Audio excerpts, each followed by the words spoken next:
राजद अगर याद करे और कांग्रेस याद करे तो उन्होंने किसान के सभी कर्जों को माफ करने को कहा था।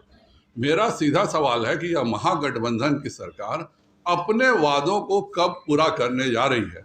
या महागठबंधन सरकार कह दे कि नहीं, यह महागठबंधन की सरकार नहीं है, एनडीए की ही सरकार है, हम सब एनडीए के हिस्सा हो गए, तो मैं भाजपा ने जो वादा किया था वह मैं लागू कराऊं। और नहीं तो अगर यह उनकी सरकार है तो आज क्यों बच्चे 1 महीने से सड़क पर बैठ के आंदोलन कर रहे हैं? ये कौन बच्चे हैं?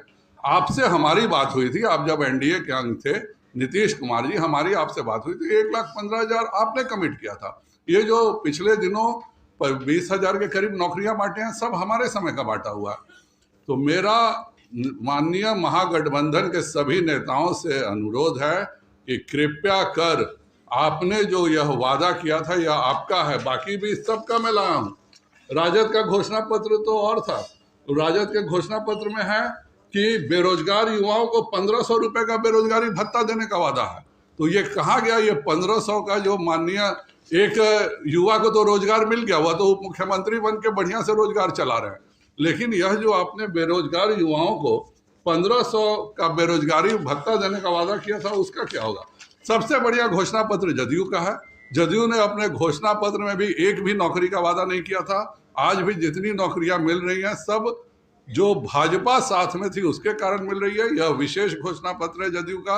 ये कभी नौकरी के बारे में न चर्चा किया इन्होंने अपने घोषणा पत्र में, न वादा किया। इसके बाद कांग्रेस के घोषणा पत्र का पहला वादा है किसानों का कर्ज माफ। कब यह आप कर रहे हैं, कृपया कर बताएं। यह भी बेरोजगारों को 1,500 रुपए मासिक भत्ता देने की बात कर रहे थे। तो ये सब आगामी 18 महीने में 4,30,000 खाली पड़े पद देंगे। सीपीआईएमएल का भी था। सीपीआईएमएल मध्याह्न भोजन कर्मियों का पूर्णकालिक सरकारी कर्मचारी का रूप देना। और मैं शुरू से सीपीआईएमएल हमेशा रसोईया संघ को, आशा कार्यकर्ताओं को, सभी को कहते रहा है कि जब हम शासन के हिस्सा बनेंगे तब हम सभी आप सबको परमानेंट नौकरी देंगे और पेंशन भी देंगे। सभी रसोईया को ये पेंशन देने का भी वादा किए थे। तो माले कब पेंशन देने जा रही है और कभी ये अपने वादे पूरे, सब ये महागठबंधन के सरकार है। हम तो चलिए मेरे साथ साथ, तो ये सब जो सरकार है और ये भाजपा का घोषणा पत्र है। पहला हमने कहा था कि सभी को मुफ्त टीका देंगे, यह हुआ है। दूसरा हमने कहा था कि राष्ट्रीय शिक्षा नीति में हम स्थानीय भाषा देंगे, यह हम पूरा कर चुके हैं।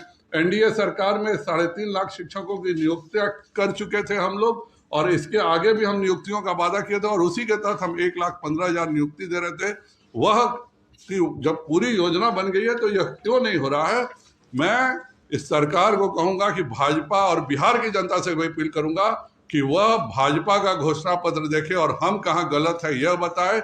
और ये जो महागठबंधन ने अपना जो मूल घोषणा पत्र जिसमें सभी एक साथ तैयार थे, यह घोषणा क्यों नहीं लागू हो रहा है? सबसे पहले 1,15,000 जो एसटीईटी बीटीईटी शिक्षक है उनको लागू करे, नहीं तो इसके खिलाफ भाजपा सड़कों पर उतरेगी। यह आपका घोषणा पत्र है और इस पर आपको जवाबदेही देना ही होगा। यही कहने के लिए आज आप सबके सामने उपस्थित। लेकिन यह वादों को, महागठबंधन सरकार के वादों को प्रतिदिन विधानसभा में भी हम याद दिलाएंगे, और यह बताना पड़ेगा राजद, कांग्रेस और सीपीआईएमएल को कि या तो उन्हें वो बोले सार्वजनिक रूप से कि हमने जनता को जो वादे किए थे वो झूठे वादे थे, और नहीं तो इन वादों को शीघ्र पूरा करने का वह काम करें। बहुत बहुत धन्यवाद।